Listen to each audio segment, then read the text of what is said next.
Breaking చూస్తున్నాం. విజయవాడ ప్రభుత్వ ఆసుపత్రిలో చికిత్స పొందుతూ ఓ వ్యక్తి మృతి చెందాడు. వైద్యుల నిర్లక్ష్యం వల్లే అతడు మృతి చెందాడని కుటుంబ సభ్యులు ఆందోళనకు దిగారు.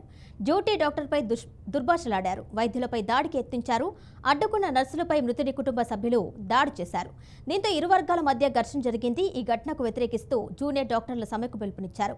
విధుల్లో ఉన్న డాక్టర్లపై దాడిని జూడాలు తీవ్రంగా ఖండించారు. తమకు రక్షణ కల్పిస్తేనే విధులకు హాజరవుతామన్నారు. కాగా నందిగామకు చెందిన ఓ వ్యక్తి గడ్డి మందు తాగి ఆత్మయత్నం చేశాడు. అతన్ని చికిత్స నిమిత్తం విజయవాడ ప్రభుత్వ ఆసుపత్రికి తరలించారు.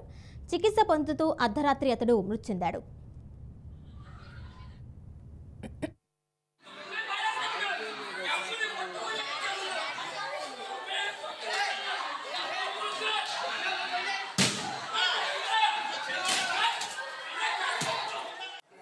Duty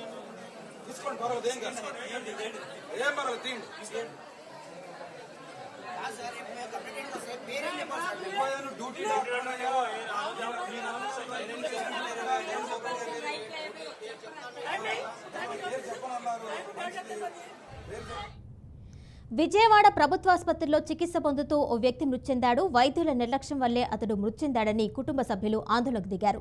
duty డాక్టర్పై దుర్భాషలాడారు. వైద్యులపై దాడికి యత్నించారు. అడ్డుకున్న నర్సులపై మృతుడి కుటుంబ సభ్యులు దాడి చేశారు.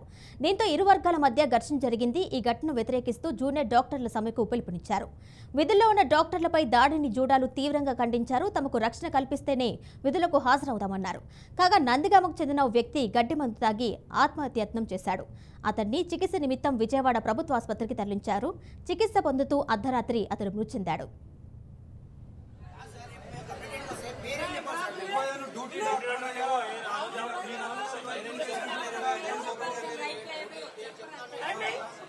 చెప్పనన్నారు.